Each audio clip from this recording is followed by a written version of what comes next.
Hello વિદ્યાર્થીઓ, કેમ છો તમે બધા? આઈ હોપ મજામાં હશો. નમસ્કાર. હવે ગયા લેક્ચરમાં આપણે કુટુંબ કલ્યાણ અને કુટુંબ નિયોજન વિશે વાત કરેલી હતી, ફેમિલી પ્લાનિંગ વિશે. આજના લેક્ચરમાં આપણે વસ્તી વિષયક ખ્યાલો વિશે પહેલાં જે ગયા લેક્ચરમાં 1.7 રહી ગયું હતું એની વાત કરશું, અને ત્યારબાદ વિવિધ છે ગર્ભ નિરોધક પદ્ધતિઓ છે એના વિશે વાત કરવાની છે. સૌથી પહેલા આપણે સ્ટાર્ટિંગ કરીએ વસ્તી વિષયક ખ્યાલોથી, બરાબર છે. હવે પહેલા આપણે શું આપેલું છે તો કે આ ટોપિક MPHW માટે, MPHW અથવા તો FHW માટે સૌથી મહત્વનો ટોપિક છે, કારણ કે તમારે ફિલ્ડ વર્ક દરમિયાન દંપતીઓની યાદી બનાવવાની હોય છે. તમારી પાસે એક રજિસ્ટર હોય છે, એમાં કેટલા તમારા ગામમાં અથવા તો તમને જે એરિયા છે લોકેટ કરેલો છે એટલા એરિયામાં કેટલા એવા દંપતીઓ છે જે લાયક છે, જે રક્ષિત છે, બરાબર છે. એ બધાનો દર, એ બધાની ગણતરી તમારે એક રજિસ્ટરમાં તમારે યાદી રાખવાની હોય છે. એટલા માટે આ ટોપિક સમજવો તમારા માટે ખૂબ જ મહત્વનો છે. એમાં સૌથી પહેલા તો લાયક દંપતી કીધું છે. લાયક દંપતી કોને કહેવાય, શું છે લાયક? એટલે કે એલિજિબલ કપલ, બરાબર છે. હવે લાયક એટલે તો શું, તો કે કોના માટે લાયક? સૌથી પહેલા તો આપણે એ સમજીએ. અહીંયા આપણને કીધું છે કે લાયક દંપતી, તો કોના માટે લાયક? તો કે આ એવા કપલ છે, એવા પતિ પત્ની છે કે જેઓ બાળક પેદા કરવા માટે શું છે, લાયક છે, અથવા તો આપણે કહીએ સક્ષમ છે. જો અહીંયા હું લખું છું, એવા કપલ, લાયક એટલે કે એવા કપલ જે બાળક અથવા તો સંતતિ, બાળક પેદા કરવા માટે સક્ષમ છે. શું છે? સક્ષમ છે. એવા દંપતીઓને લાયક દંપતી કહેવાય, બરાબર છે. પણ આમાં અમુક શરત હોય છે. જો જે પતિ ને પત્ની છે, ટૂંકમાં સ્ત્રી અને પુરુષ છે, તેના લગ્ન થયેલા હોવા જોઈએ. પછી સ્ત્રીની ઉંમર 15 થી 49 વર્ષની હોવી જોઈએ, ઓછામાં ઓછી. આપણે 15 કહીએ પણ સાચકમાં ગણીએ તો 18 વર્ષ છે ને આમ આદર્શ વર્ષ કહેવાય. 15 અથવા તો 18 થી 49 વર્ષની વચ્ચે સ્ત્રીની ઉંમર હોવી જોઈએ, કારણ કે વિજ્ઞાન મુજબ શું થાય તો કે 49 વર્ષ પછી સ્ત્રીઓમાં શું આવે, મેનોપોઝની પ્રક્રિયા આવે. મેનોપોઝમાં શું થાય તો કે સ્ત્રીને માસિક આવવાનું બંધ થઈ જાય છે. શું થાય છે? સ્ત્રીને માસિક આવવાનું બંધ થઈ જાય છે, જેને આપણે કહેતા હતા મેનોપોઝ. મેનોપોઝ નોર્મલી છે 45 પછી અથવા તો 49 વર્ષ પછી આપણે છે એને ગણી શકીએ કે મેનોપોઝ આવવાની શક્યતા છે. એટલે એની પહેલા છે જે સ્ત્રીઓ છે પ્રજનનક્ષમ હોય એને લાયક દંપતી કહેવાય છે, બરાબર છે. એવી સ્ત્રીઓ છે જે ગર્ભ ધારણ કરી શકે, જે લાયક દંપતીમાં જેનો સમાવેશ થાય છે. વ્યાખ્યામાં શું કીધું છે સૌ પહેલા સમજીએ. તો એવું પરિણીત દંપતી, જો આમાં શરત મેં તમને કીધું હતું કે બંનેના લગ્ન થયેલા હોવા જોઈએ. પેલી શરત શું હતી કે બંનેના લગ્ન થયેલા, એટલે આમાં કીધું છે કે પરિણીત દંપતી, ચોખ્ખું લખ્યું જ છે. એવા પરિણીત દંપતી જેમાં સ્ત્રીની પ્રજનનક્ષમ ઉંમર 18 થી 49 વર્ષની હોય અને તેઓ સાથે રહેતા હોવા જોઈએ, બરાબર છે. હવે પરિણીત દંપતી મેં તમને કહી દીધું કે લગ્ન કરેલા હોવા જોઈએ. હવે સ્ત્રીની ઉંમર વિશે પણ મેં તમને ખ્યાલ આપી દીધો કે મેનોપોઝ આવે એ પહેલાની ઉંમર, અને 18 પછીની, 15 પછીની પણ ગણી શકીએ, પણ આદર્શ ઉંમર છે 18 થી 49 વર્ષની ઉંમર છે. પછી એમાં એક શબ્દ વાપરો છે કે તેઓ સાથે રહેતા હોવા જોઈએ. આ પણ એક શરત છે વ્યાખ્યામાં. શા માટે? કારણ કે જો પતિ માની લ્યો કે 5 વર્ષ સુધી વિદેશ કમાવા વયો જાય, જે એનો પતિ છે, તો પત્ની પ્રેગ્નેન્ટ થવાની જ નથી. હવે 5 વર્ષ સુધી પતિ પત્ની જે સાથે છે જ નહીં, એ પત્ની પ્રેગ્નેન્ટ નથી થવાની. એટલે તમે આ જે તમારું રજિસ્ટર છે એમાં લાયક દંપતીનો જે કેસ છે, આખું લાયક દંપતીનું લિસ્ટ છે, એમાં આ પતિ પત્નીનો સમાવેશ કરી શકો નહીં. ભલે લગ્ન કરેલા છે, ભલે સ્ત્રીની ઉંમર લાયક છે, પણ છતાં જો એવો સાથે રહેતા ન હોય તો એનું નામ છે તમે આમાં ચડાવી શકો નહીં. એટલે 3 વસ્તુ છે મુખ્ય છે આની વ્યાખ્યામાં. પરિણીત હોવા જોઈએ, પછી સ્ત્રીની ઉંમર, પ્રજનનક્ષમ ઉંમર 18 થી 49 ની વચ્ચે હોવી જોઈએ, એટલે મેનોપોઝની પહેલાની પીક ઉપર જ્યારે એની ફર્ટિલિટી હોય ત્યારે. અને તેઓ સાથે રહેતા હોવા જોઈએ. આ હતું લાયક દંપતિ હતું. હવે કીધું છે આંકડો કીધો છે આપણને. શું કીધું છે? લાયક દંપતિનો આંકડો. એમાં એમ કીધું છે કે ભારતમાં દર 1000ની વસ્તીએ સરેરાશ 150 થી 180 લાયક દંપતીઓ જોવા મળે છે. એટલે કે માની લ્યો કે કોઈ 1000 લોકોનું ગામડું છે, તો એમાં 1000 માંથી 150 થી 180 એવા દંપતીઓ નીકળે, એવું કપલ નીકળે કે જેઓ લાયક દંપતીઓ હોય. એટલે જો કદાચ 1000 ની જગ્યાએ તમને પૂછી લે એક્ઝામમાં કે 5000 છે, 5000 નું ગામડું છે, 5000 વસ્તી છે, એવા ગામમાં તમને ડ્યુટી મળે, તો લાયક દંપતીઓની સંખ્યા કેટલી? તો અંદાજે છે તમે ગણતરી કરો તો 750 થી 900 સુધીના કપલ આવે. એટલા કપલ હોય 5000 માંથી. બરાબર છે, જેવો લાયક દંપતિ જેને આપણે કહી શકીએ. આ હતું લાયક દંપતિ. હવે નેક્સ્ટ આવે છે રક્ષિત દંપતિ. શું આવે છે?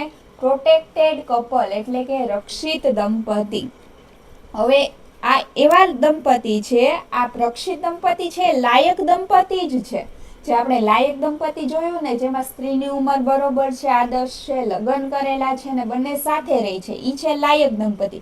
હવે એમાંથી પણ એક પ્રકાર પડે છે આ એવા લાયક દંપતિ છે જે અત્યારે સુરક્ષિત છે. આમાં કીધું છે રક્ષિત શબ્દ ઉપરથી જ, રક્ષિત એટલે થાય સેફ. શું થાય? રક્ષિત એટલે કે સેફ.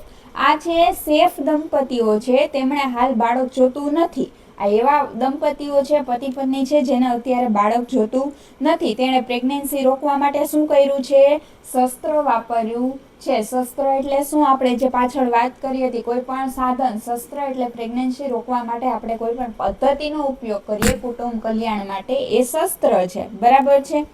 તો એવા લાયક દંપતિ છે જેણે પ્રેગ્નન્સી રોકવા માટે કાંઈક કરેલું છે, કાંઈક ને કાંઈક પદ્ધતિનો ઉપયોગ કરેલો છે, કાં તો ઓપરેશન કરાવેલું છે. એટલે કે એ સેફ છે, એ હવે પ્રેગ્નેન્ટ થશે નહીં. એવા દંપતીઓને કહેવાય રક્ષિત દંપતિ. બરાબર છે?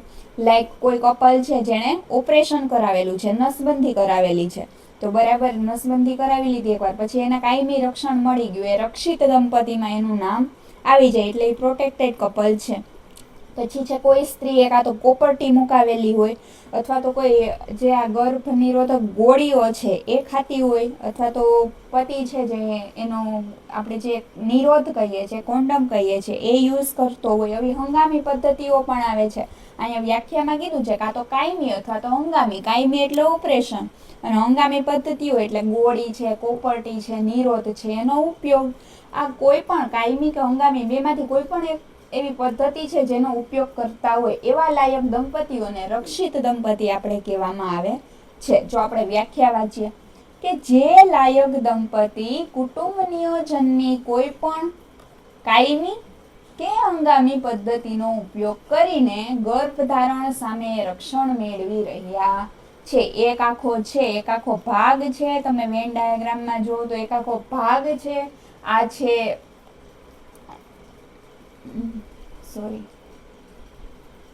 આ છે લાયક દંપતિ. બરાબર છે? એની અંદર એક નાનો ભાગ છે, એ છે રક્ષિત દંપતિ. બરાબર છે? લાયક દંપતિની અંદર જ એક નાનકડો ભાગ આવેલો છે. રક્ષિત દંપતિ બધાને ખબર પડી ગઈ કે એવા લાયક દંપતિ જેઓ ઉપયોગ કરે છે ગર્ભ નિરોધક સાધનોનો અથવા તો પદ્ધતિનો, ભલે પછી એ કાયમી હોય કે હંગામી હોય. હંગામી એટલે કે ટેમ્પરરી, પરમનન્ટ હોય કે ટેમ્પરરી, એનો ઉપયોગ કરે છે, એને કહેવાય રક્ષિત દંપતિ. હવે અહીંયા નોંધ કરીને આપેલું છે કે જે દંપતીએ નસબંધી કરાવી હોય અથવા કોપરટી અથવા તો ગોળીઓ વાપરતા હોય તે આમાં આવે છે. એટલે ટૂંકમાં આપણે ઉપર કહી જ દીધું છે કે જે ગર્ભ નિરોધક સાધનોનો અથવા તો પદ્ધતિઓનો ઉપયોગ કરતા હોય એનું નામ રક્ષિત દંપતિના લિસ્ટમાં આવે છે, તમારા રજિસ્ટરમાં આવશે. તમારું કામ શું હોય તો કે રક્ષિત દંપતિ છે ને સમજદાર લોકો છે. તમારું એઝ એ MPHW અથવા તો FHW કામ શું છે? એ સમજદાર લોકો છે, એને ખબર છે કે અમારે આ સાધનો વાપરવાના છે ને એ વાપરે છે. એટલે આરોગ્ય વર્કર તરીકે તમારે એને માત્ર છે ને ફોલોઅપ લેવાનું હોય છે, એને તમારે કંઈ સલાહ સૂચન આપવાના નથી, કારણ કે એ બહુ સમજદાર છે પહેલેથી જ. એને ખબર જ છે કે અમારે શું ઉપયોગ કરવું જોઈએ ને શું કરવું જોઈએ. કુટુંબ નિયોજન એને ખબર છે, એટલે તમારે ખાલી એનું ફોલોઅપ લેવાનું છે, એને કોઈ તકલીફ તો નથી ને, એવી રીતના. બરાબર છે? હવે છે લક્ષિત દંપતી, એટલે કે લક્ષ્ય એટલે કે ટાર્ગેટ કપલ. લક્ષિત નામ ઉપરથી જ ખબર પડી જાય, ટાર્ગેટ કપલ. આપણો ટાર્ગેટ છે MPHW ને FHW, તમારો ટાર્ગેટ છે આ સૌથી પહેલામાં પહેલો ટાર્ગેટ લક્ષિત દંપતી. એવા લોકો કે જેને કાંઈ ખબર જ નથી પડતી, કાંઈ યુઝ જ નથી કરતા, એને કહેવાય લક્ષિત દંપતી. સૌથી વધારે આઈએમપી તમારા માટે આ પેજ છે, કારણ કે વધારે કામ તમારે આવા લોકો હારે જ કરવું પડશે. લક્ષિત એટલે આપણું ટાર્ગેટ, બરાબર, એ ખબર પડી ગઈ. હવે એવા કપલ છે આ લક્ષિત દંપતી, એટલે કે કેવા કપલ કે જેના ઘરે ઓલરેડી 2 થી 3 બાળકો છે, હાલમાં 2 થી 3 બાળકો હોય અને હજુ તેઓ કાંઈ સાધન વાપરતા નથી, હજી કોઈ પદ્ધતિ કે કોઈ ગર્ભ નિરોધક સાધનનો ઉપયોગ જ કરતા નથી. ને હવે 4થું કે 5મું બાળક આવવાની પૂરેપૂરી શક્યતા છે, કારણ કે એ કાંઈ ઉપયોગ જ નથી કરતા. એટલે હવે શું થશે આપણા દેશમાં કે વસ્તી વિસ્ફોટ થશે. એને કાંઈ ખબર જ નથી પડતી કે અમારે સાધનો વાપરવા જોઈએ, કાંઈક આવું કરવું જોઈએ. તો એને તમારે જઈને તમારે સમજાવવાનું રહેશે, એનું ફોલોઅપ નથી લેવાનું, ખાલી એને સમજાવવાના છે, એને આવી કિટ્સ આપવાની છે, અને એના ઉપયોગ વિશે બધી જાણ કરાવવાની છે. હવે આપણે વ્યાખ્યા જોઈએ કે જે લાયક દંપતી, આ પણ લાયક દંપતીનો જ પ્રકાર છે. લાયક દંપતી લખેલું આવે એટલે તમારા મગજમાં 3 વસ્તુ તો આવવી જ જોઈએ, કે એક તો પેલા એના લગ્ન થયેલા હોય છે, મેરિડ હોય છે, બીજું છે કે સ્ત્રીની ઉંમર 18 થી 49 હોય છે, અને ત્રીજું કે બંને સાથે રહેતા હોય છે. લાયક દંપતી આવે એટલે ઊંઘમાંથી કોઈ ઉઠાડે ને તો એટલું તો મગજમાં આવવું ને આવવું જ જોઈએ, બરાબર છે.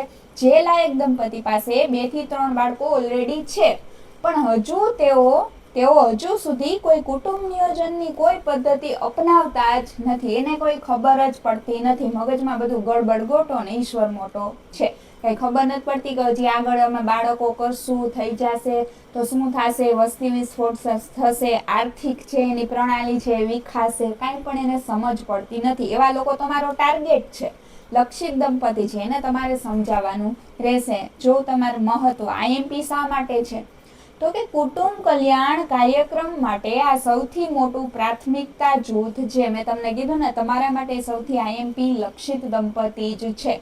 MPHW અથવા તો FHW તરીકે તમારે આ દંપતીઓ પર સૌથી વધુ ધ્યાન આપવાનું છે, સૌથી વધુ તમારે આ દંપતીઓ ઉપર ધ્યાન રાખવાનું છે, જેથી જન્મોની સંખ્યા ઘટાડી શકાય. આ હતું લક્ષિત દંપતી, બરાબર છે. આ તમને સમજાઈ ગયું. હવે આગળ વધીએ. દંપતી રક્ષિત દર, CPR એટલે કે કપલ પ્રોટેક્શન રેટ. હવે આ CPR છે ને, આ CPR શબ્દ બહુ થોડોક મહત્વનો છે. એનું કારણ છે કે CPR છે ને એના 2 ફૂલ ફોર્મ થાય છે, CPR ના 2 મતલબ થાય છે. એક પહેલું તો અહીંયા આપણે લખેલું જ છે CPR એટલે કે કપલ પ્રોટેક્શન રેટ, અને CPR નો બીજો પણ એક મતલબ થાય છે કાર્ડિયો પલ્મોનરી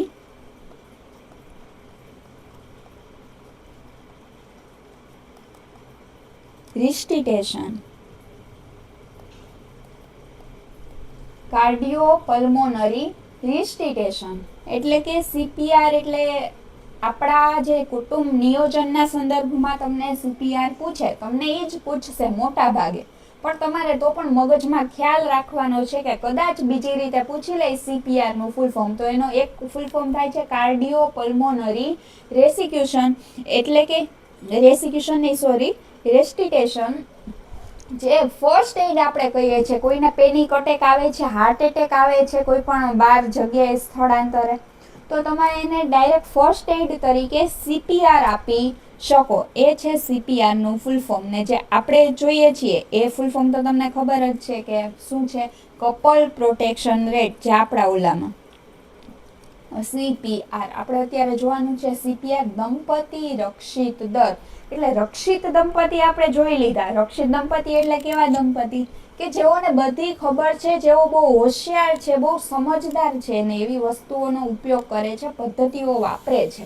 હવે એનો દર એટલે કે એવા કેટલા લોકો છે એનો દર કાઢવાનો છે, એને કહેવાય દંપતી રક્ષિત દર, બરાબર છે. એવી ટકાવારી, એક પર્સન્ટેજ, રક્ષિત દર એટલે કે ટકાવારી, કે એવો પર્સન્ટેજ છે કુલ જેટલા લાયક દંપતીઓ છે એમાંથી કેટલા ખરેખર છે કુટુંબ નિયોજનના સાધનો વાપરી રહ્યા છે, એટલે કુલ લાયક દંપતીઓમાંથી કેટલા ટોટલ રક્ષિત દંપતી છે એની ટકાવારી કાઢવાની છે. આપણે વ્યાખ્યા જોઈએ તો કે લાયક દંપતીઓમાં અસરકારક રીતે બાળ જન્મ અટકાવવાની પદ્ધતિઓ વાપરતા લોકોની ટકાવારી. એટલે હાવ શોર્ટ અને સ્વીટમાં આપણે કહીએ ને તો આ વ્યાખ્યામાં શું કીધું ખબર, કે રક્ષિત દંપતી છે ને ટોટલ રક્ષિત, અહીંયા આગળ લખું ટોટલ રક્ષિત દંપતી ની ટકાવારી, બસ આને કહેવાય દંપતી રક્ષિત દર. બરાબર છે.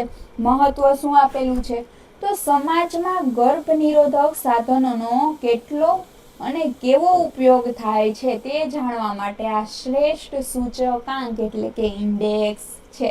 સૌથી મહત્વની ઇન્ડેક્સ છે કે આપણને ખબર પડે કે કેટલા લોકો ખરેખર આ સાધનો વાપરે છે, કેવી રીતે વાપરે છે, કેટલા પ્રમાણમાં વાપરે છે, આ બધું જાણવા માટે આપણે દંપતી રક્ષિત દર છે એનો ઉપયોગ કરી શકીએ. બરાબર છે. હવે ઉદાહરણ એક આપું તમને, જો તો એક ગામમાં છે કુલ 10 લાયક દંપતીઓ છે. કેવા, હું લાયક દંપતીઓની વાત કરું છું, જેના લગ્ન થઈ ગયા છે, સ્ત્રીની ઉંમર 18 થી 49 છે અને બંને સાથે રહે છે. એવા ટોટલ એક ગામમાં 100 લાયક દંપતી છે.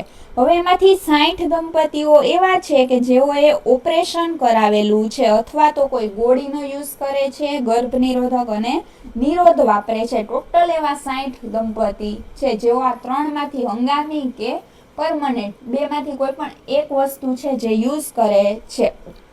એટલે આપણે એમ કહેવાય કે ગામમાં ટોટલ 60 જેટલા છે રક્ષિત દંપતી છે. હવે 100 માંથી 60 રક્ષિત દંપતી હોય તો આંકડો કેટલો આવે ટકાવારીમાં, તો કે આ ગામનો દંપતી રક્ષિત દર એટલે કે CPR 60% છે એમ આપણે કહી શકીએ. સમજાઈ ગયું બધાને દંપતી રક્ષિત દર શું છે?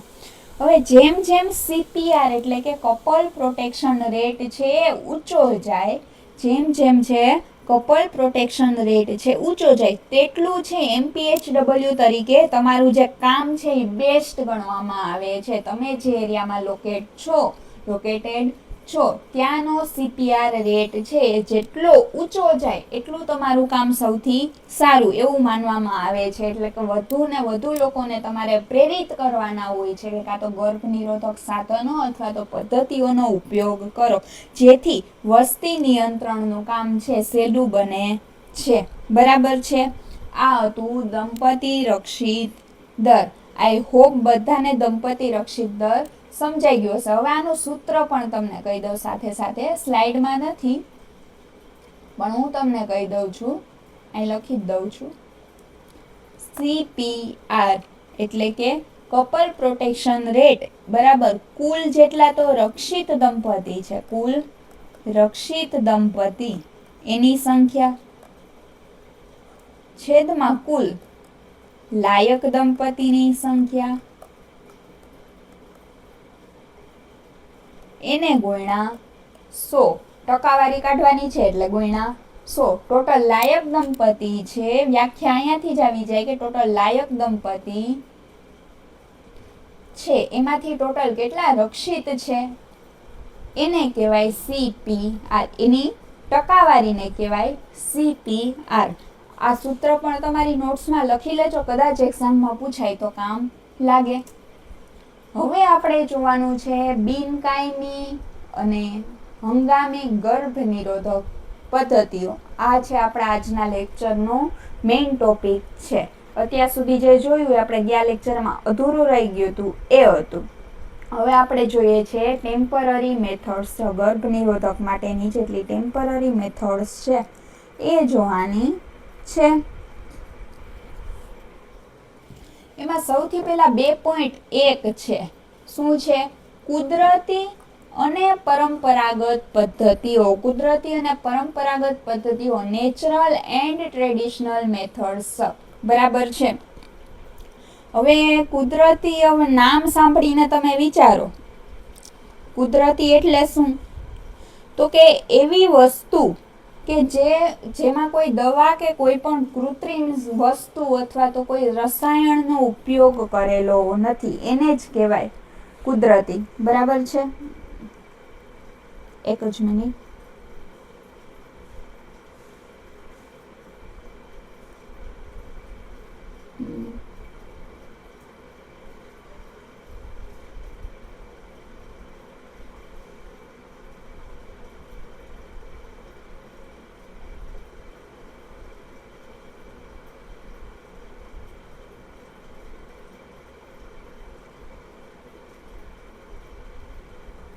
એક જ મિનિટ.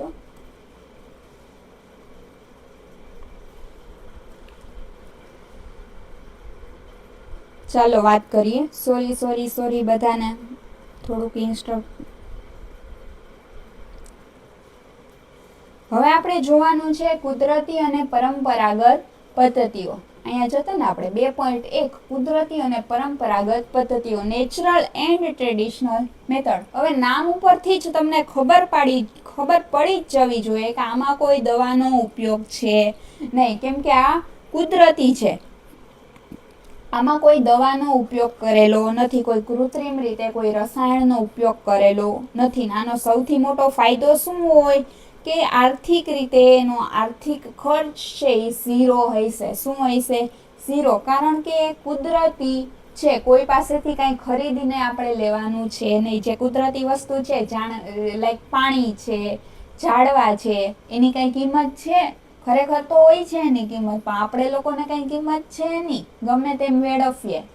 એ જ વસ્તુ આમાં યાદ રાખવાની કે આ કુદરતી છે, એટલે કે એનો ખર્ચ છે આર્થિક રીતે કેવો છે? ઝીરો ખર્ચ છે. અને બીજું શું? તો કે શરીરમાં બહારથી કોઈ કેમિકલ અંદર જતું નથી અથવા તો લગાડવાનું છે નહીં, કારણ કે કુદરતી છે. કોઈ પણ કેમિકલ છે શરીરમાં અંદરથી બહાર જતું નથી. બરાબર છે? ટૂંકમાં કોઈ એના સાઈડ ઇફેક્ટ છે નહીં. સૌથી પહેલાં આપણે અહીં વાંચીએ સ્લાઇડમાં શું આપેલું છે. તો કે આ પદ્ધતિઓ સંપૂર્ણપણે માનવ શરીરની કુદરતી પ્રક્રિયાઓ અને સ્ત્રીના માસિક ચક્રની સમજ પર આધારિત છે. કેવી પદ્ધતિઓ છે કે માનવ શરીરની કુદરતી પ્રક્રિયાઓ ઉપર આધારિત છે અથવા તો સ્ત્રીના માસિક ચક્રની સમજ ઉપર આધારિત છે. એટલે જ કીધું છે કુદરતી છે. હવે સિદ્ધાંત શું છે? તો કે આમાં કોઈ પણ પ્રકારના કૃત્રિમ સાધન, રસાયણ કે દવાનો ઉપયોગ થતો નથી. આમાં કોઈ પણ પ્રકારના કૃત્રિમ સાધન, રસાયણ કે દવાનો ઉપયોગ થતો નથી. ટોટલી છે એકદમ નેચરલ છે, કુદરતી છે. બરાબર છે? હવે કીધું છે મુખ્ય ફાયદો. શું કીધું છે આપણને એનો મુખ્ય ફાયદો? મુખ્ય ફાયદામાં કીધું છે કે આર્થિક ખર્ચ કેવો છે? ઝીરો. પૈસા ટકે તમારે કાંઈ ટેન્શન લેવાની વાત નથી. અને શરીર પર કોઈ શારીરિક આડઅસર એટલે કે એના સાઈડ ઇફેક્ટ પણ કેટલા છે? ઝીરો. ખર્ચ એ ઝીરો, સાઈડ ઇફેક્ટ એ ઝીરો. બરાબર છે?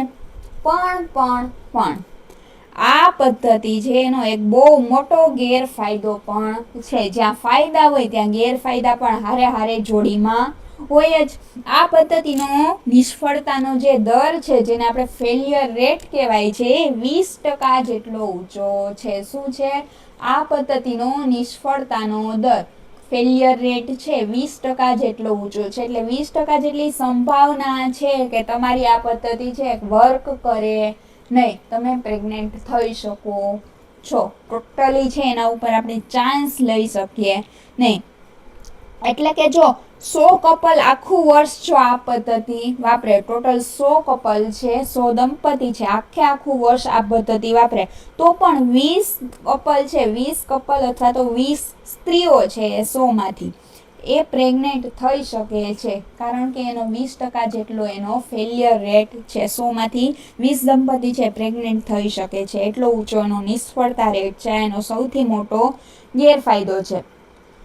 હવે કેમ? કારણ કે જો 20% જેટલો ફેલિયર રેટ કેમ છે કે કોઈ મશીન કે દવાનો ઉપયોગ જ કરવાનો નથી. આ પદ્ધતિ સંપૂર્ણપણે જે પતિ અને પત્ની છે, ટૂંકમાં દંપતી છે, અહીંયા લખ્યું છે કે આ પદ્ધતિની સફળતા માટે દંપતી વચ્ચે ઉચ્ચ કક્ષાનો આત્મસંયમ હોવો અનિવાર્ય છે. હવે આત્મસંયમ એટલે શું? એટલે ખુદ પર કંટ્રોલ હોવો અનિવાર્ય છે, પોતા ઉપર કંટ્રોલ હોવો જોઈએ.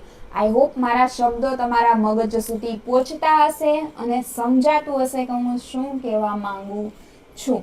પતિ અને પત્ની વચ્ચે આત્મસંયમ હોવો અનિવાર્ય છે. જો એ જ ન હોય તો પછી આનો ફેલિયર રેટ છે 20% થી લઈને 60 સુધી પહોંચતા વાર લાગે નહીં. બરાબર છે. હવે કુદરતી જે આપણે પદ્ધતિઓ છે એમાં જ એક પ્રકાર છે કોઇટસ ઇન્ટરપ્શન. શું છે? કોઇટસ ઇન્ટરપ્શન એટલે કે બાહ્ય સ્ખલન. એ જોવાનું છે. બરાબર. સૌથી પહેલા તો શું છે? તો કે આ સૌથી પ્રાચીન પદ્ધતિ છે, એટલે વર્ષો જૂની છે, બહુ જૂની પદ્ધતિ છે. કેટલા વર્ષોથી હાઈલી જ આવે છે, વાપરવામાં આવે છે. કેમ કે પહેલા તો એટલા બધા સાધનો કે કાંઈ એટલા ડિવાઇસ નહોતા. હવે આમાં શું થાય? મારી વાત સાંભળો. તો કે જાતીય સમાગમ થાય. જો અહીંયા કાર્ય પદ્ધતિ આપેલી છે. શું કીધું છે? તો જાતીય સમાગમ દરમિયાન વીર્યપાત એટલે કે આપણે સ્પર્મ કહીએ છીએ જેને, વીર્યપાત એટલે કે સ્ખલન થવાની થોડી ક્ષણો પહેલા જ જે પુરુષ છે પોતાના શિશ્નને યોનિ માર્ગમાંથી બહાર કાઢી લેવાનું હોય છે. આ પદ્ધતિ છે. આવી રીતના કાર્ય કરે છે. કોઇટસ ઇન્ટરપ્શન શું છે?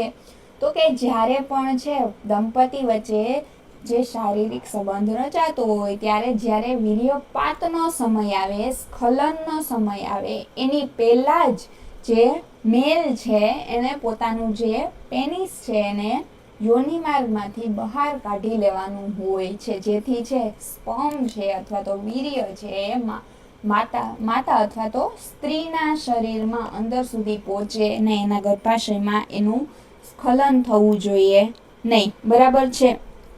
શું યાદ રાખ્યું આમાંથી? સૌથી જૂની પદ્ધતિ છે. પછી કાર્ય પદ્ધતિ તમને ખબર પડી ગઈ કે યોનિ માર્ગમાં છે અંદર છે એનું વીર્યપાત સ્ખલન થવું જોઈએ નહીં. બરાબર છે.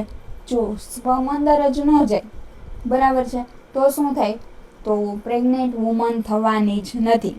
પણ તમને એમ થશે, એક ક્વેશ્ચન થશે કે મેડમ જો શુક્રાણુ અંદર ગયા જ નથી, આપણે આગળ શું વાંચ્યું જો કે આનો મુખ્ય ગેરફાયદો શું છે? તો કે 20% જેટલો એનો ફેલિયર રેટ છે. એટલે કે 100 કપલ છે આ પદ્ધતિ વાપરે, કુદરતી પદ્ધતિઓ, તો એમાંથી 20 કપલ છે એના પ્રેગ્નેન્ટ થવાના ચાન્સીસ રહે. તો હવે આપણે આ છે કુદરતી પદ્ધતિ જ છે, તો આમાં પણ એ વસ્તુ લાગુ પડે કે આનો ફેલિયર રેટ કેટલો છે? તો કે 20% જેટલો આનો ફેલિયર રેટ છે. હવે આપણે અહીંયા કીધું, શું કીધું? કે વીર્યપાત છે એ શરીરની અંદર થવાનું નથી. જે શિશ્ન છે એ બહાર યોનિ માર્ગમાંથી બહાર નીકળી જાય ને પછી વીર્યપાત થાય, સ્પર્મ બહાર નીકળે. સ્ત્રીના શરીરમાં વીર્યપાત થવાનું નથી. એનો મતલબ શુક્રાણુ છે સ્ત્રીના શરીરમાં અંદર પહોંચવાના જ નથી. તો 20% જેટલો ફેલિયર કેવી રીતના? તો કઈ રીતે સ્ત્રીઓ પ્રેગ્નેન્ટ થશે? તો અહીંયા જ એનું નીચે નિષ્ફળતાનું કારણ આપેલું છે. જો શુક્રાણુ અંદર ગયા જ નથી તો ગર્ભ કેવી રીતના રહે? 20% ફેલ કેમ જાય? તો અહીં સૌથી મોટું એક વિજ્ઞાનનું કારણ છુપાયેલું છે. યાદ રાખો, મુખ્ય સ્ખલન થાય, જેની વાત આપણે અહીંયા વ્યાખ્યામાં અથવા તો કાર્ય પદ્ધતિમાં કરી છે, જે મુખ્ય સ્ખલન થાય છે એની થોડાક જ સમય પહેલા સમાગમ દરમિયાન પુરુષના શરીરમાંથી એક ચીકણું પાણી જેવું પ્રવાહી નીકળે છે. જે મુખ્ય તમે જેને સમજો છો ને, જે સ્પર્મ, એની પહેલાની વાત છે. મુખ્ય સ્ખલનની પહેલા પુરુષના શરીરમાંથી એક ચીકણું પાણી, પ્રવાહી જેવું પાણી નીકળે છે. એને આપણે મેડિકલ ભાષામાં પૂર્વ સ્ખલન પ્રવાહી કહેવાય છે. મેડિકલની ભાષામાં આપણે એને શું કહેવાય? તો અહીંયા હું લખું છું પૂર્વ સ્ખલન પ્રવાહી. તો ઈ તો હવે પુરુષને ખબર પડવાની નથી. પુરુષ શું કરશે? તો કે સ્ત્રીના યોનિ માર્ગમાં જે આ મુખ્ય સ્ખલન થાય એની પહેલાથી શિશ્ન છે બહાર કાઢી લેશે. પણ આ જે પૂર્વ સ્ખલન પ્રવાહી હતું, જેને આપણે ઇંગ્લિશમાં કહીએ પ્રી ઇજેક્યુલેટરી ફ્લુઇડ છે, એ તો શરીરની અંદર વહી જશે ને એમાં પણ હજારોની સંખ્યામાં શુક્રાણુઓ રહેલા હોય છે જે ગર્ભ રાખવા માટે પૂરતા છે. ગર્ભ રાખવા માટે તો ખાલી એક જ શુક્રાણુની જરૂર પડે છે. આ પૂર્વસ્ખલન પ્રવાહીમાં હજારો શુક્રાણુઓ છે, એ અંદર વયા જાય તો ચોક્કસ વાત જ છે કે જો આ પદ્ધતિ છે એ ફેલ થવાની છે, જો ઈ અંદર વયું ગયું તો.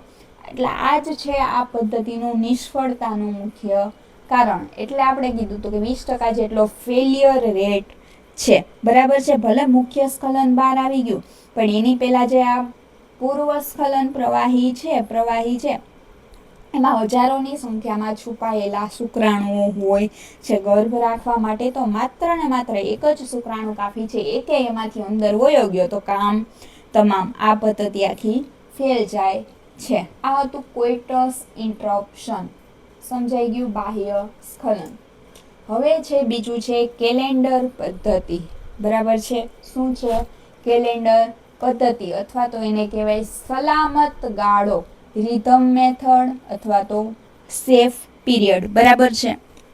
આ પદ્ધતિ છે ને પ્યોર બાયોલોજી ને ગણતરી ઉપર ચાલે છે. બાયોલોજી અને જે સ્ત્રીનું માસિક ચક્ર છે એનું બાયોલોજી અને ગણતરી કરતા તમને સારી આવડતી હોય એના ઉપર આખું છે આ પદ્ધતિ ચાલે છે. આપણે શુક્રાણુ અને અંડકોષનું આયુષ્ય આની પહેલા આ પદ્ધતિ જાણીએ એની પહેલા જાણવું પડે કે શુક્રાણુ છે કેટલા સમય સુધી જીવિત રહી શકે છે અને અંડકોષ છે એ કેટલા સમય સુધી જીવિત રહી શકે છો. તો પહેલા તો વાત કરીએ જે સ્ત્રી છે એનું શરીર છે. તો સ્ત્રીનું જે અંડાશય છે, અહીંયા છે આ અંડાશય છે જો, ને એની અંદર આ અંડકોષ બની રહેલો છે. બરાબર છે. તો સ્ત્રીના અંડાશયમાંથી દર મહિને એક બીજ એટલે કે આ અંડકોષ છે એ છૂટો પડશે ને ક્યાં આવશે? અહીંયા ફેલોપિયન ટ્યુબમાં આવશે, જેને આપણે શું કહેવાય છે?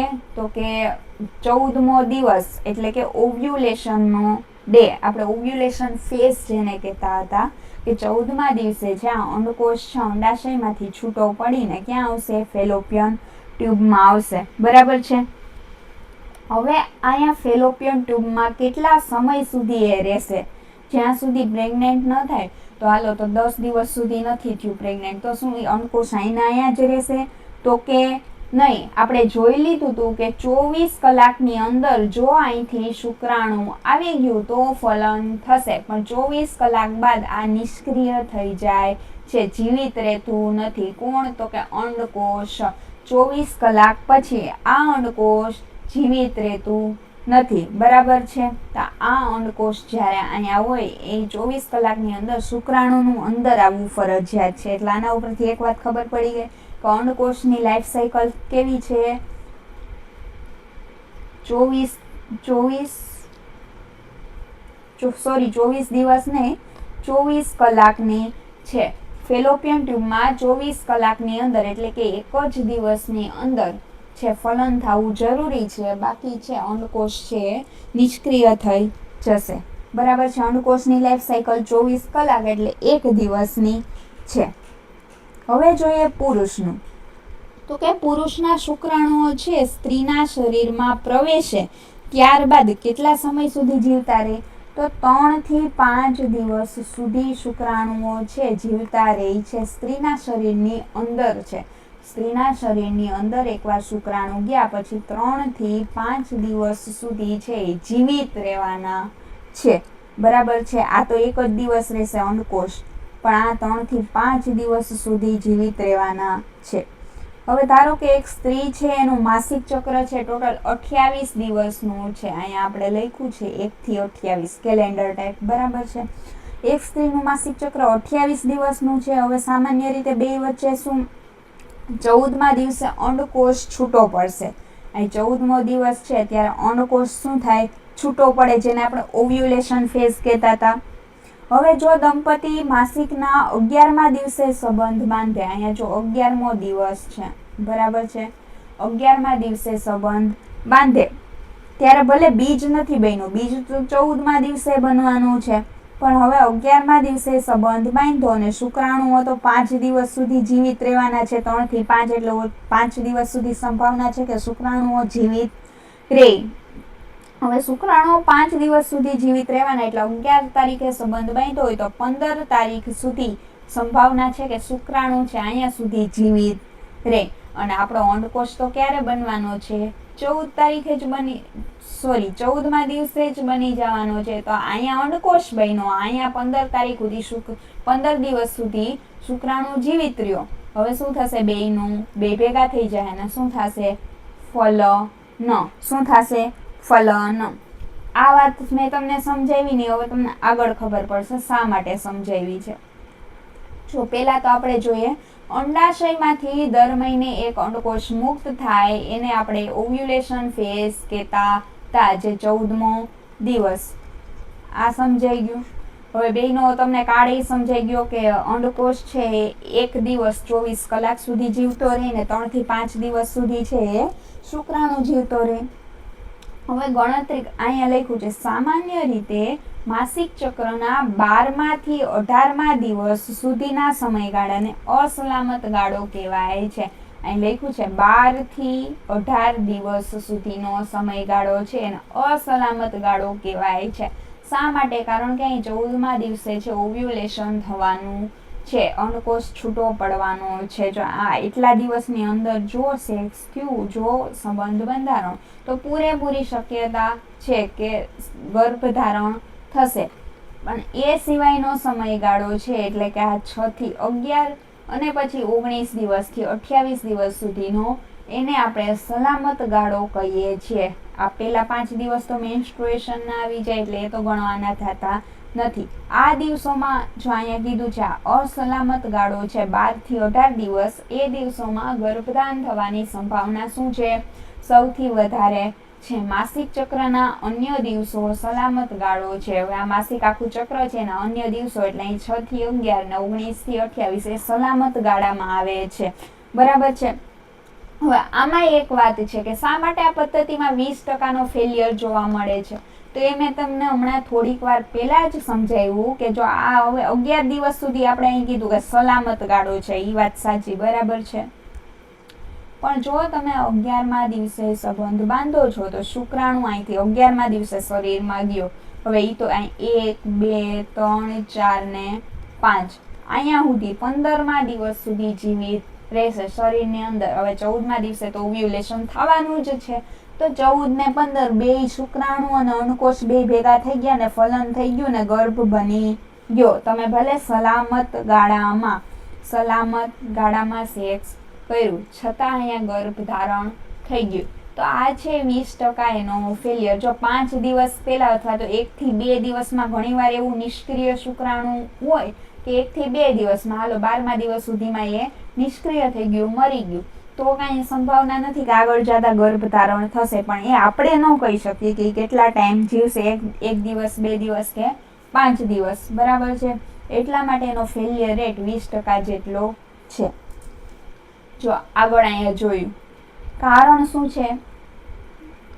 શુક્રાણુઓ સ્ત્રીના શરીરમાં 3 થી 5 દિવસ જીવંત રહી શકે છે, જ્યારે સ્ત્રી બીજનું આયુષ્ય માત્ર 24 કલાકનું જ હોય છે. આ મેં તમને કહી દીધું હતું બે કે શુક્રાણુ છે 3 થી 5 દિવસ સુધી જીવિત રહીને જે અંડકોષ છે 24 કલાક સુધી, 1 દિવસ સુધી જીવિત રહેવાનું છે. એની મર્યાદા કીધી છે કે જો સ્ત્રીઓનું માસિક ચક્ર છે અનિયમિત હોય તો તેના માટે આ પદ્ધતિ છે બિલકુલ અસરકારક છે નહીં. એવી સ્ત્રીઓ છે જેનું માસિક ચક્ર છે એ અનિયમિત છે, કોઈ એની ડેટ છે ફિક્સ હોય નહીં. બરાબર છે.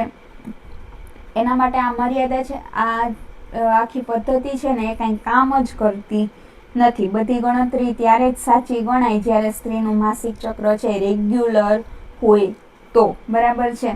અરેગ્યુલર હોય, અનિયમિત હોય તો એનો કાંઈ મતલબ છે નહીં. એટલે ક્યારેક 20 દિવસે જો અમુકના માસિક આવતા હોય, ક્યારેક 40 દિવસ સુધી આવે, મીન્સ ક્યારેક 20 દિવસે આવે, ક્યારેક 40 દિવસ હોયા જાય પછી આવે, પાછા 10 દિવસમાં આવે, તો એવી સ્ત્રીઓની ગણતરી જ ન થાય કે ક્યારે ઓવ્યુલેશન થશે, આપણે નક્કી જ ન કરી શકીએ. તો આ પદ્ધતિ એના માટે એકદમ બેકાર છે. બરાબર છે. અને બીજી એક વસ્તુ મેં તમને કીધી એમ કે સલામત ગાળામાં પણ જો તમે 11મા દિવસે કરો તો પણ સંભાવના રહી કે આગળ જતા તમે સલામત ગાળામાં સેક્સ કર્યું હોય તો પણ આગળ જતા ગર્ભધારણ થઈ શકે. આ પણ એની એક મર્યાદા ગણાય. એટલે આ બંને, એક આ છે કોઇટસ ઇન્ટરપ્શન અને બીજું છે કેલેન્ડર પદ્ધતિ. બેય છે કુદરતી છે, થોડા ઘણા અંશે કામ કરે છે, પણ 20% જેટલો એનો ફેલિયર રેટ છે. બરાબર છે. પછી ત્રીજું છે સર્વાઇકલ મ્યુકસ પદ્ધતિ. આ પણ કુદરતી પદ્ધતિ છે, આનો પણ 20% જેટલો ફેલિયર રેટ છે. કેવી રીતે? આપણે જોઈએ આ ત્રીજી કુદરતી પદ્ધતિ છે. સૌથી પહેલા તો એ સમજો કે આ મ્યુકસ એટલે શું. નામ છે સર્વાઇકલ મ્યુકસ પદ્ધતિ. તો સૌથી પહેલા મ્યુકસ શું છે એ તો આપણે જાણવું પડશે ને. તો જે સ્ત્રી છે એના યોનિ માર્ગમાં જે કુદરતી પ્રવાહી ઝરે છે તેને કહેવાય મ્યુકસ. માસિક ચક્રની વાત અહીંયા થતી નથી, બ્લડની વાત થતી નથી. એ સિવાય, માસિક ચક્ર સિવાય ને બ્લડ સિવાય જે કુદરતી પ્રવાહી યોનિ માર્ગમાંથી ઝરે છે એને મ્યુકસ કહેવાય છે. સામાન્ય રીતે એનો રંગ સફેદ હોય છે. બરાબર છે. પણ એક અહીંયા એક ટ્વિસ્ટ છે. જો આખા મહિના દરમિયાન જેટલું પ્રવાહી જે ઝરે છે સ્ત્રીના યોનિ માર્ગમાંથી બધું એક સરખું હોતું નથી. મીન્સ એની કન્સિસ્ટન્સી ચેન્જ થતી જાય છે. બરાબર છે. આખા મહિના દરમિયાન આ પ્રવાહી સેમ ટુ સેમ એક સરખું રહેતું નથી. તેમાં હોર્મોન્સના કારણે અમુક ફેરફાર થતા હોય છે. આ ફેરફાર પરથી જ સ્ત્રી છે નક્કી કરી શકે કે એને ગર્ભ રહેશે કે નહીં. જો હવે આપણે વાંચીએ મ્યુકસ શું છે ખબર પડી ગઈ કે સ્ત્રીના યોનિમાર્ગમાંથી એક વ્હાઇટ રંગનું પ્રવાહી છે ઝરે છે, જેને આપણે મ્યુકસ કહીએ છીએ. જો પદ્ધતિ શું છે તો કે સ્ત્રીએ પોતાના યોનિમાર્ગમાંથી ઝરતું પ્રવાહી એટલે કે મ્યુકસના ફેરફારોનું નિરીક્ષણ કરવાનું હોય છે. એનું નિરીક્ષણ એમાં જોવાનું હોય છે કે એની કન્સિસ્ટન્સી કેવી છે. એના ઉપરથી નક્કી થશે, એને ખબર પડશે કે છે મારે ગર્ભ રહેશે નહીં, ટૂંકમાં હું સેફ છું કે અનસેફ છું, એના ઉપરથી એને ખબર પડશે. બરાબર છે. એમાં ચિહ્ન આપેલા છે. તો કે કેવી રીતના અલગ છે, મેં તમને કીધું ને કે આખા મહિના દરમિયાન છે આ મ્યુકસ છે અલગ અલગ હોય છે. તો કેવી રીતના અલગ હોય? તો પેલા કીધું છે ઓવ્યુલેશન દરમિયાન ઇસ્ટ્રોજન હોર્મોન વધવાને કારણે પ્રવાહી પાણી છે જે આ મ્યુકસ છે એ એકદમ પાણી જેવું ચોખ્ખું, પાતળું અને ચીકણું બને છે. ઓવ્યુલેશનનો સમયગાળો હોય ત્યારે છે એકદમ પાણી જેવું, પ્રવાહી જેવું ચોખ્ખું હોય, વ્હાઈટ હોય પણ પાણી જેવું હોય, એકદમ ચોખ્ખું, પાતળું હોય અને ફૂલ ચીકણું હોય છે, કારણ કે ઇસ્ટ્રોજન હોર્મોન છે વધારે ત્યારે વહે છે. અને જ્યારે આ પ્રવાહી સફેદ એકદમ, જે પેલા પાણી જેવું હતું એમાંથી એકદમ સફેદ દૂધ જેવું સૂકું હોય, પેલા ચીકણું હતું હવે સૂકું છે, જ્યારે સફેદ અને સૂકું બને ત્યારે ગર્ભ રહેવાની સંભાવના નહિવત હોય છે. બે વસ્તુ યાદ રાખવાની, જ્યારે છે ઓવ્યુલેશનનો સમયગાળો આવે એ સમયે એકદમ પાણી જેવું પાતળું ને ચીકણું હોય, અને બાકીના જ્યારે ગર્ભ રહેવાની સંભાવના હોતી નથી ત્યારે કેવું હોય તો કે એકદમ સફેદ અને સૂકું હોય છે. બરાબર છે. આવી રીતના એ કામ કરે છે. હવે ચેક કેવી રીતના કરવાનું? તમને કીધું કે આ સ્ત્રીઓ છે આનું મ્યુકસનો ફેરફાર જોઈને, કન્સિસ્ટન્સી જોઈને નક્કી કરી લેશે કે હું સેફ છું કે નહીં. પણ એને ચેક કેવી રીતના કરવાનું? તો કે આ પ્રવાહીને સ્ત્રી છે હાથમાં લેશે, અંગૂઠા અને આંગળીની વચ્ચે રાખશે, હાથમાં અંગૂઠા અને આંગળીની વચ્ચે પકડીને એને ખેંચશે. જેમ આપણે ખાંડની ચાસણી બનાવીએ ત્યારે એના તાર ચેક કરીએ કે કેટલા તારની ચાસણી છે.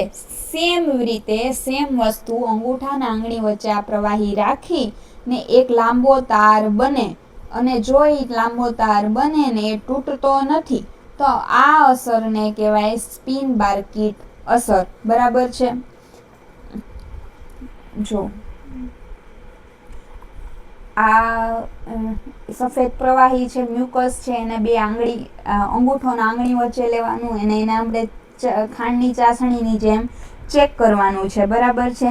તો એ જે ચેક કરીએ ને, આ ચેકિંગ પદ્ધતિને શું કહેવાય તો કે સ્પિન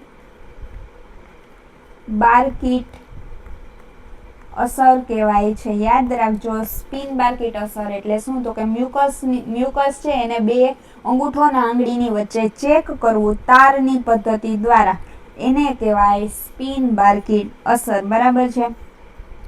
હવે છે જો આ તારને આપણે આમ ખેંચીએ, એક લાંબો તાર બને ને આ તાર તૂટતો નથી, તો એનો મતલબ શું થાય? તો કે પ્રવાહી એકદમ પાતળું છે અને ચીકણું છે. એટલે ચીકણું છે એટલે શું થાય? તો કે શુક્રાણુઓ છે એને ગર્ભાશયમાં તરવા માટે એક હાઈવે જેવો રસ્તો કરી દીધો છે. જ્યારે છે ઓવ્યુલેશન સમય હોય ત્યારે છે આ પ્રવાહીને આપણે હાથમાં તાર પદ્ધતિ વડે ચેક કરીએ તો એકદમ આમ તાર બને છે ને આ તાર તૂટતો નથી. એનો મતલબ છે શુક્રાણુઓને ગર્ભાશયની અંદર જવામાં સહેલાઈ રહેશે, એક રસ્તો પ્રદાન કરે છે ચીકણો. બરાબર છે. એટલે આ સમય દરમિયાન ગર્ભ રહેવાની સંભાવના મહત્તમ હોય. સ્ત્રીને એટલી ખબર પડી જાય આ તાર ચેક કરીને. હવે જ્યારે આ તાર તૂટી જાય ક્યારે? તો કે એકદમ સફેદ રંગનો હોય ને સુકાઈ ગયેલો હોય, સૂકો હોય એટલે પ્રવાહી જેવો હશે નહીં, એકદમ થોડો ઘટ હશે ને એનો તાર બનશે નહીં. જ્યારે તાર ન બને અથવા તો તાર તૂટી જાય ત્યારે સમજી લેવાનું કે હું સેફ સમયમાં છું, હું સેફ છું. ઓકે, આ રહી ગયું. આમાંથી આ સ્પિન બાર્કિટ અસર યાદ રાખજો કે આ તાર પદ્ધતિ છે ને ચેક કરવાની પદ્ધતિ, એને સ્પિન બાર્કિટ અસર કહેવાય છે. બરાબર છે. જ્યારે તાર તૂટે નહીં ને ત્યારે એ 100% છે અસલામત ગાળો કહેવાય છે. યાદ રાખજો. બરાબર છે. અને જ્યારે ઓવ્યુલેશન પતી જાય ને બીજ છે એ વયું જાય ત્યારે પ્રોજેસ્ટેરોન છે એનું શરીરમાં છે એનું પ્રમાણ છે, હોર્મોનનું પ્રમાણ વધે છે. જ્યારે આ છે સફેદ અને ઘાટું સૂકું પ્રવાહી હોય ત્યારે પ્રોજેસ્ટેરોન છે હોર્મોનનું પ્રમાણ શરીરમાં વધે છે અને તેનાથી પ્રવાહી એકદમ સૂકું ને જાડું થઈ જાય છે અને ગર્ભ રહેવાની સંભાવના નહીવત થઈ જાય છે, 0 થઈ જાય છે. હવે તાપમાન કીધું છે કે આ દિવસોમાં પ્રોજેસ્ટેરોન લેવલ વધવાથી શરીરના તાપમાનમાં 0.3 થી 0.7 સેલ્સિયસ જેટલો વધારો આવે છે. ક્યારે કીધું? તો કે પ્રોજેસ્ટેરોન હોર્મોન જ્યારે વધે, આ બીજા ગાળામાં કીધું છે. બીજા ગાળામાં સફેદ ને સૂકું હોય, જ્યારે સલામત ગાળો હોય, જ્યારે ગર્ભ રહેવાની સંભાવના 0 હોય ત્યારે કીધું છે કે ત્યારે પ્રોજેસ્ટેરોન લેવલ વધે શરીરમાં, તેથી સ્ત્રીના શરીરનું તાપમાન 0.3 થી 0.7 અંશ સેલ્સિયસ જેટલું વધી જાય છે. અને આ તાપમાનને માપવા માટે નોર્મલ થર્મોમીટર આપણે જે યુઝ કરીએ એનો ઉપયોગ થતો નથી. એના માટે બેઝલ થર્મોમીટરનો ઉપયોગ કરવાનો હોય છે. Basal thermometer, BBT it means basal body temperature thermometer. Okay, એ આપણે આગળ જોવાનું છે. હા, અહીંયા આપણે એક્સ્ટ્રા પોઈન્ટમાં એ જોવાનું છે, એ પછી જોઈએ. પહેલાં આપણે સ્તનપાન જોઈ લઈએ. ચોથી પદ્ધતિ છે કુદરતી સ્તનપાન, એમેનોરિયા મેથડ, લેક્ટેશનલ એમેનોરિયા મેથડ. આ આપણને ખબર છે, તમે જોઈ લીધી છે LAM આગળ. આપણે માતા ભણતા હતા ને ત્યારે આપણે જોયું હતું. જ્યારે એક્સક્લુઝિવ બ્રેસ્ટ ફીડિંગ આપણે કરાવવામાં આવતું ને 6 મહિના સુધી, ત્યારે છે ને ડીલે થઈ જતું. શું? માસિક ચક્ર ડીલે થઈ જાય અથવા તો આવે જ નહીં. એ સમયગાળામાં પ્રેગ્નેન્ટ થવાની સંભાવના બહુ જ ઓછી હોય છે. કુદરતી પદ્ધતિ છે.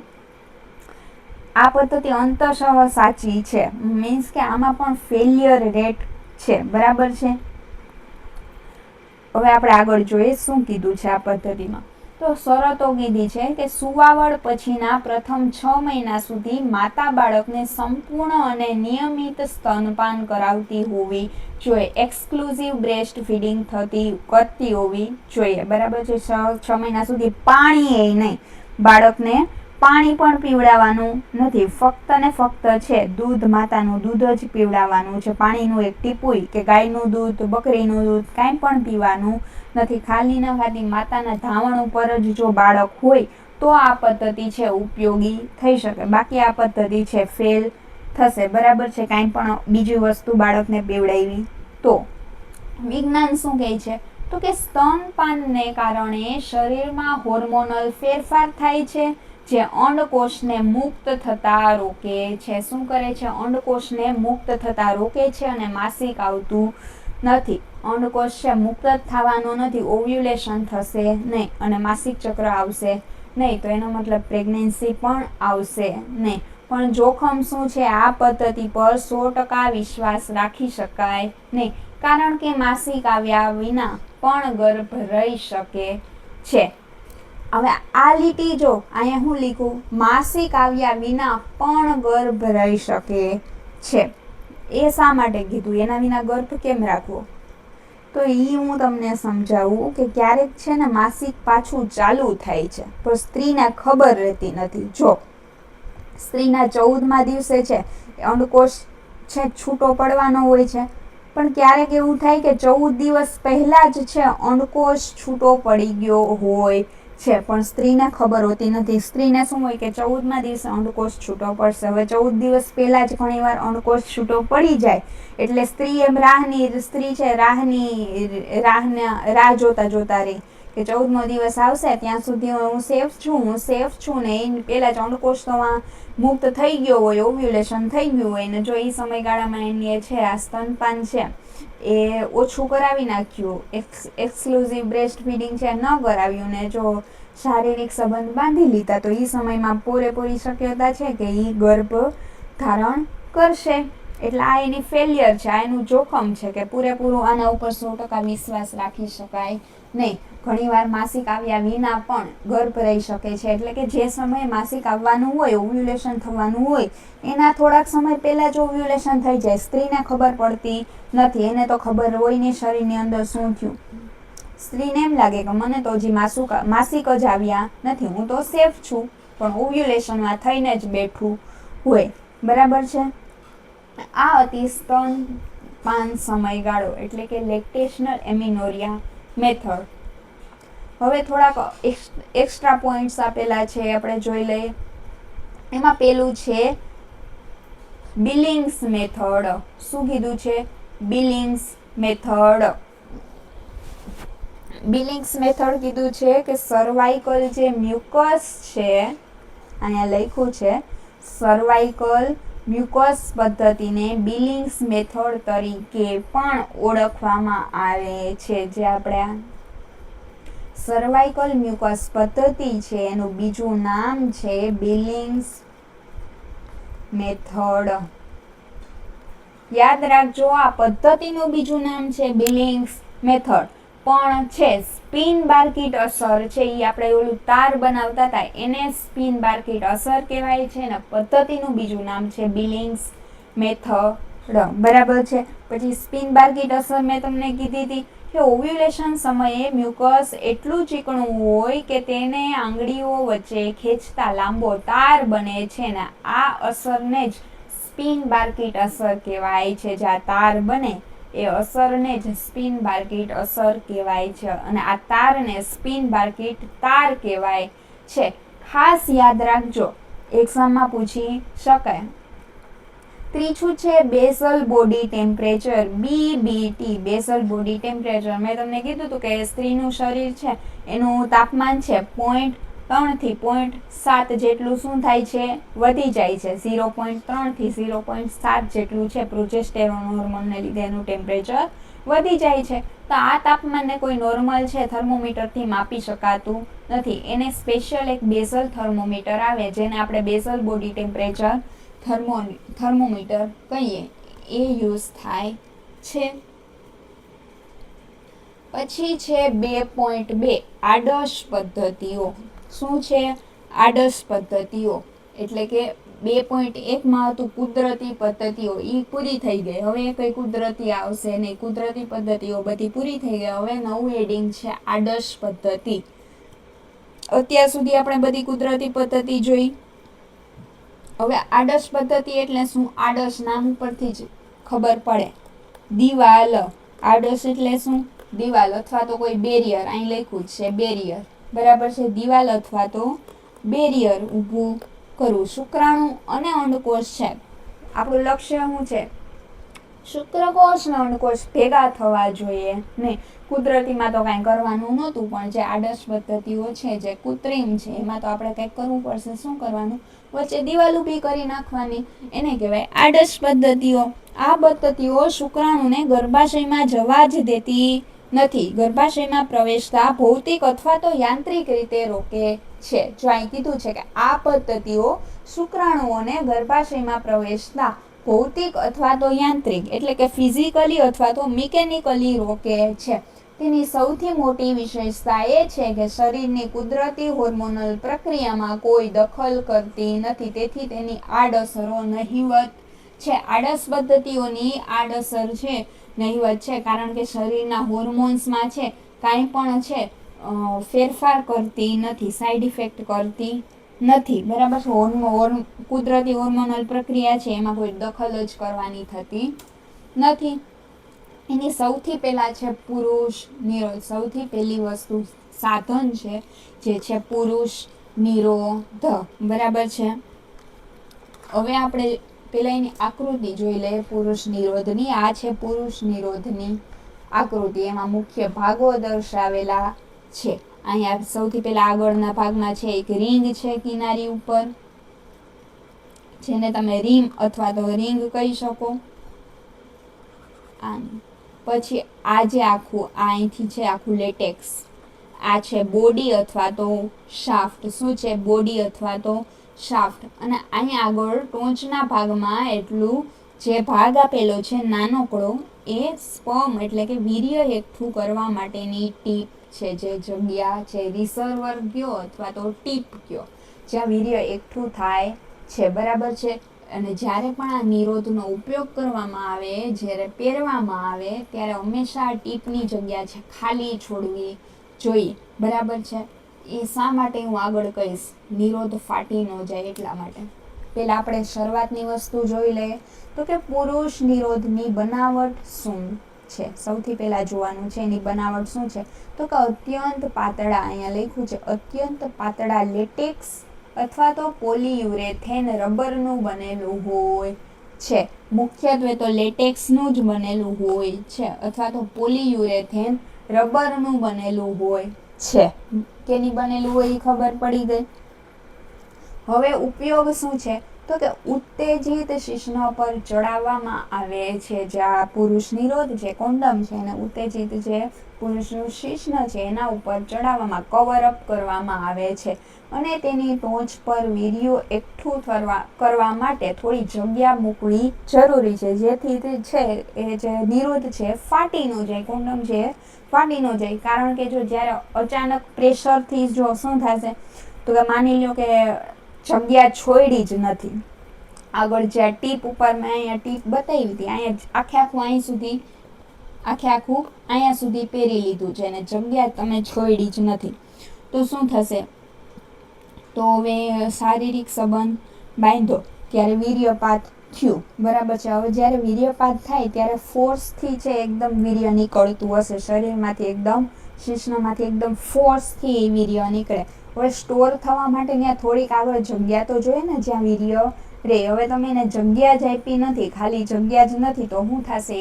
એટલું ફોર્સ લાગશે તરત જ કે નિરોધ છે આગળથી ફાટી જશે. અને ફાટીને શું થશે, તો કે બધું વીર્ય છે સ્ત્રીના શરીરની અંદર. એટલે કે આ છે જો તમે એને સરખી રીતના શરીરમાં એનો ઉપયોગ ન કરો, પહેરો નહીં, તો આ પદ્ધતિ છે, આ વસ્તુ છે, સાધન છે, એનો ફેલિયર થઈ શકે. એટલે એને સરખી રીતના પહેરવું જરૂરી છે. આગળ થોડીક જગ્યા મૂકવી બહુ જરૂરી છે, જેથી છે નિરોધ ફાટી ન જાય. બરાબર છે. પછી એના ફાયદા કીધા છે કે ગર્ભધારણ રોકવાની સાથે સાથે HIV એઇડ્સ અને અન્ય જાતીય રોગો છે જેમ કે સેક્સ્યુઅલી ટ્રાન્સમિટેડ ઇન્ફેક્શન એની સામે 100% જેટલું રક્ષણ આપે છે. યાદ રાખજો, ફક્ત ને ફક્ત નિરોધ જ એવું એક સાધન છે. ફક્ત ને ફક્ત એકમાત્ર આ એવી પદ્ધતિ છે જે ડબલ ફાયદો આપે છે, બેવડું રક્ષણ આપે છે. ડબલ ફાયદો યાદ રાખજો, ડબલ ફાયદો આપે છે. ગર્ભધારણ તો રોકે જ છે, સાથે સાથે જે સેક્સ્યુઅલી ટ્રાન્સમિટેડ જાતીય રોગો છે, ઇન્ફેક્શન છે, HIV એડ્સ છે, સિફિલિસ છે, એવા રોગો સામે રક્ષણ પણ આપે છે. એટલે નવા પરણેલા દંપતીઓ છે આનો સૌથી વધારે ઉપયોગ કરે છે, એના માટે આ એક શ્રેષ્ઠ પદ્ધતિ છે. આ એના ફાયદા છે. જો નવપરિણીત દંપતી છે, સૌથી શ્રેષ્ઠ એના માટે આ પદ્ધતિ છે, કારણ કે તે સસ્તું છે, પ્રચલિત છે ને અત્યંત અસરકારક સાધન છે. એની સાથે સાથે તમને સહેલાઈથી મળી જાય છે, બજારમાં સહેલાઈથી તમે એને ખરીદી શકો છો. સાથે સાથે ગેરફાયદો છે, કેટલાકને લેટેક્સ રબરની એલર્જી હોઈ શકે છે. આ એનો ગેરફાયદો છે, પણ આ પર્સનલ ઉપર આધારિત હોય છે કે બધાને ન હોય. ઘણા એવા લોકો હોય છે કે જો એને લેટેક્સ રબરની એલર્જી હોય તો એના માટે આ પદ્ધતિ કાંઈ પણ કામની છે નહીં. આ હતું પુરુષ નિરોધ, બરાબર છે. આ સ્લાઇડ આપણે જોઈ ગયા, એની આકૃતિ હતી. હવે આવ્યું જો પુરુષ છે તો સ્ત્રી શા માટે પાછળ રહી? એના માટે પણ એક નિરોધ બનાવવામાં આવે છે, ફિમેલ કોન્ડમ. ફિમેલ કોન્ડમ એટલે કે સ્ત્રી નિરોધ. એ આપણે જોવાનું છે. સૌથી પહેલાં તો એની બનાવટ જોઈએ. બનાવટમાં પહેલાં આપણે આકૃતિ જોઈ લઈએ. આગળની બાજુ મોટી રિંગ હોય છે ને અંદર નાની રિંગ હોય છે. આ નાની રિંગનો ભાગ છે અંદરની બાજુ, જે આ યોની માર્ગ છે એમાં અંદરની બાજુ રાખવાનો હોય છે, અને મોટી રિંગ છે બહારની બાજુ. મોટી રિંગ બહાર રહી છે. જો આપણે જોઈએ એની બનાવટ શું છે, તો કે પાતળા અને મુલાયમ પ્લાસ્ટિક. કેવું? તો કે પોલીયુરેથેન પ્લાસ્ટિકનું બનેલું હોય છે. પોલીયુરેથેન પ્લાસ્ટિકનું આ છે, પાતળું અને એકદમ મુલાયમ નિરોધ છે. શું છે? સ્ત્રી નિરોધ. એની રચના કેવી છે, તો કે બંને છેડે રિંગ હોય છે. બંધ છેડાની નાની રિંગ યોની માર્ગમાં ઊંડે અને મોટી રિંગ બહાર આવે છે. જ્યાં નાની રિંગ છે એમાં આગળ બંધ છેડો હોય, આગળ એક દિવાલ હોય, અહીંયા આખું છે, અહીંયા પેક હોય. આ નાનો છેડો છે, નાની રિંગ છે અંદરની બાજુ યોની માર્ગમાં રહી છે, અને મોટી રિંગ છે બહાર રહી છે. હવે એના ફાયદા જોઈ લે તો ફાયદામાં છે 95% રક્ષણ આપે છે. શું કરે છે? 95% રક્ષણ આપે છે, અને જાતીય સંબંધના 8 કલાક પહેલા પણ એને તમે પહેરી શકો છો. આમાં લેટેક્સ એલર્જીનો પ્રશ્ન રહેતો નથી, કારણ કે આ લેટેક્સનું બનેલું નથી, આ પોલીયુરેથેનનું બનેલું છે ને સાથે સાથે એકદમ પાતળું છે ને મુલાયમ છે, એટલે એવો કાંઈ આમાં પ્રશ્ન રહેતો નથી. બરાબર છે, કોઈ એલર્જીનો પ્રશ્ન છે નહીં. હવે છે આડશ ટોપી, ડાયાફ્રામ, પેસરી આપણે જેને કહેવાય છે, આડશ ટોપી. આ ત્રીજી પદ્ધતિ છે. આડશ પદ્ધતિઓ છે એની આ ત્રીજી છે, આડશ ટોપી. બરાબર છે. આપણે એને બીજા શબ્દોમાં પેસરી પણ કહી શકીએ, ઇંગ્લિશમાં આપણે ડાયાફ્રામ કહી શકીએ. આ શું છે, તો કે એક મુલાયમ રબરની વાટકી જેવી રચના છે. જો અહીંયા કીધું છે કે મુલાયમ રબરની વાટકી જેવી, અહીંયા તમે જો હું બોલું ને તમે અહીં આકૃતિ જોતા જાજો. મુલાયમ રબરની વાટકી જેવી રચના છે, જેની ફરતે ધાતુની સ્થિતિસ્થાપક સ્પ્રિંગ આવેલી હોય છે. જેની ફરતે ધાતુની સ્થિતિસ્થાપક સ્પ્રિંગ આપેલી હોય છે. આની ફરતે છે આ રિંગ છે, ત્યાં સ્પ્રિંગ આપેલી હોય છે. આ છે ધાતુની સ્થિતિસ્થાપક એટલે કે ફ્લેક્સિબલ સ્પ્રિંગ આપેલી હોય છે. એનો ઉપયોગ કેવી રીતના કરવાનો છે, તો કે સમાગમ પહેલા સ્ત્રી આ ટોપીને વાળીને યોની માર્ગમાં છેક અંદર સુધી, એટલે કે ગર્ભાશયના મુખ જે સર્વિક્સનો ભાગ છે ત્યાં સુધી બરાબર ફિટ કરી દે, જેથી શુક્રાણુઓ છે ગર્ભાશયમાં જઈ જ ન શકે. જે માર્ગ છે એ જ આ ટોપીથી બંધ થઈ ગયો, અંદર ઊંધી ટોપી પહેરાવી દીધી. એવી રીતના માની લો કે આ સ્ત્રીની યોની છે ને આ અંદર અહીંયા ગર્ભાશય છે, તો આવી રીતના અંદર સર્વિક્સ સુધી આ ટોપી પહેરાવી દીધી, આડશ ટોપી. અહીં કીધું છે ઉપયોગમાં સમાગમ પહેલા સ્ત્રી છે ને ગર્ભાશયના મુખ પર ગોઠવે છે અંદર સુધી વાળીને. બરાબર છે, જેથી શુક્રાણુઓ અંદર જઈ જ ન શકે. હવે છે ફાયદા ને ગેરફાયદા. ફાયદામાં શું આપેલું, તો કે તે વારંવાર ધોઈને વાપરી શકાય તેવું સાધન છે. એકવાર લ્યો ને ઘણા સમય સુધી તમે એને ટકાવી શકો. બરાબર છે, યુઝ એન્ડ થ્રો નથી. આ વસ્તુ યુઝ એન્ડ થ્રો નથી. જ્યારે આ સ્ત્રી નિરોધ અને પુરુષ નિરોધ હતો એ બંને વસ્તુ યુઝ એન્ડ થ્રો હતી. તમે એને ધોઈને વારંવાર વાપરી શકો ને યાદ રાખજો. પણ આ ડસ્ટોપી છે એ રિયુઝેબલ છે. આ એનો એક ફાયદો છે. ગેરફાયદો શું છે? તો કે મેડિકલ સ્ટોર પરથી આને તમે સીધું છે લાવી ન શકો. આને લેવા માટે તમારે પહેલા ડૉક્ટરની સલાહ લેવી પડે, એની પાસે સાઇઝ મપાવવી પડે અને પછી તમે એને લઈ શકો. ડાયરેક્ટ તમે એને મેડિકલ સ્ટોર ઉપરથી લઈ શકો નહીં. અને બીજો એક ગેરફાયદો શું છે? તો કે સંબંધ બાંધ્યા પછી એને તરત જ બહાર કાઢવાની હોતી નથી. તરત જ તમે એને બહાર કાઢી શકતા નથી. થોડો સમય એના અંદર જ રાખવી પડે. જો બરાબર સાફ સફાઈ તમે ન રાખો તો આ ટોપી અંદર રાખવાથી ઇન્ફેક્શન પણ લાગી શકે છે. બરાબર છે. જો અહીંયા કીધું છે ડૉક્ટર પાસે યોગ્ય માપ લેવાવું પડે. ડાયરેક્ટ તમે એને ખરીદી ન શકો. પછી સમાગમ બાદ તેને તરત કાઢવાને બદલે થોડો સમય અંદર રાખવો પડે છે. થોડા સમય સુધી એને અંદર જ રાખવી પડે છે. તરત એને બહાર ન કાઢી શકો. અને જો તમે સરખી સાફ સફાઈ ન રાખતા હોય, સ્વચ્છતા ન જાળવતા હોય તો તમને ઇન્ફેક્શનના ચાન્સીસ લાગી શકે છે. કારણ કે આ કોઈ ડિવાઇસ છે ને વધુ સમય સુધી શરીરની અંદર રાખવાનું છે. પછી અહીંયા એક વધારાની અસર તરીકે કીધું છે કે આને વધુ અસરકારક બનાવવા માટે તમે એની સાથે સાથે શુક્રાણુનાશક જેલી પણ યુઝ કરી શકો છો. એને ત્યાં લગાવી શકો છો આ ડસ્ટોપીની સાથે સાથે, જેથી તમને વધારે અસર આપી શકે. જેની આ જે શુક્રાણુનાશક જેલી છે એને આપણે હવે આના પછી જોવાનું છે. ચોથું છે શુક્રાણુનાશક રસાયણો, સ્પર્મિસિડ્સ. બરાબર છે. હવે નામ પરથી જ ખબર પડી જાય. જો શુક્રાણુનાશક રસાયણો એટલે નામ પરથી જ ખબર પડી જાય કે આ શું છે. એવા રસાયણ કે જે શુક્રાણુનો નાશ કરે છે એને કહેવાય શુક્રાણુ રસાયણો, શુક્રાણુનાશક રસાયણો. ખબર છે? હવે આપણે આગળ વધીએ. આમાં કયું કેમિકલ વપરાય છે? અહીંયા કીધું છે મુખ્ય રસાયણ. આમાં કયું કેમિકલ વપરાય છે? તો આમાં સૌથી વધુ સક્રિય રસાયણ છે નોનોક્સિનોલ 9. શું છે? નોનોક્સિનોલ 9. નોનોક્સિનોલ 9 છે એનું મુખ્ય રસાયણ છે.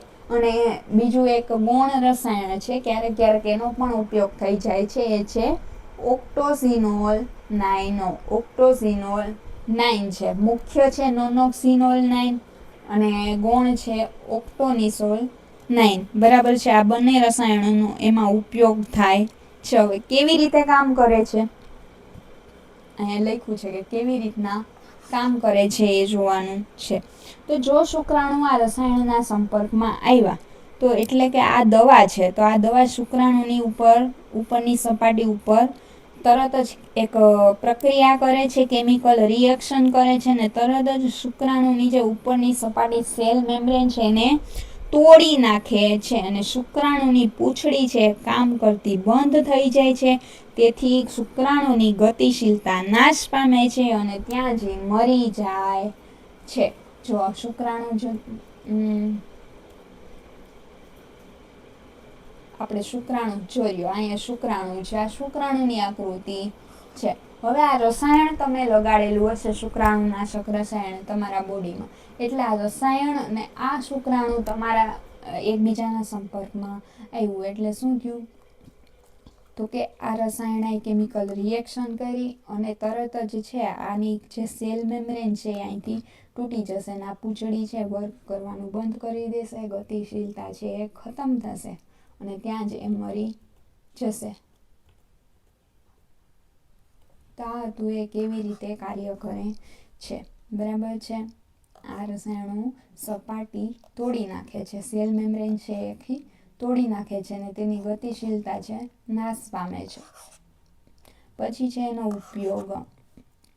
તો કે એનો ઉપયોગ શું છે? તો કે 10 થી 15 મિનિટ પહેલાં જ છે એપ્લિકેટરની મદદથી એને છે લગાડવામાં આવે છે અથવા તો મૂકવામાં આવે છે ઊંડે સુધી. બરાબર છે. 10 થી 15 મિનિટ પહેલાં જ એને એપ્લિકેટરની મદદથી એને લગાવી દેવાની હોય છે. બનાવટના પ્રકારો છે ફોમ ટેબ્લેટ અને જેલી ક્રીમ. બે પ્રકારના છે એ ફોર્મમાં આવે છે. એક તો ટેબ્લેટના ફોર્મમાં પણ આવે છે ને જેલી અથવા તો ક્રીમના ફોર્મમાં પણ આવે છે. ટેબ્લેટના ફોર્મમાં હોય તો એ ગોળી છે શું થશે ત્યાં મૂકશો એટલે ભીની થઈને ફીણ ઉત્પન્ન કરશે, જેથી રસ્તો છે આખો બ્લોક થઈ જશે. બરાબર છે. અને જેલી ને ક્રીમ છે તો જે પેલી જે ડાયાફ્રામ હતી એની જોડે તમે એને લગાવી શકો છો, જે આડોશ ટોપી હતી એની જોડે લગાવી શકો અને એવી રીતે વર્ક કરે છે. હવે ત્યારબાદનું આપણે નેક્સ્ટ લેક્ચરમાં જોશું.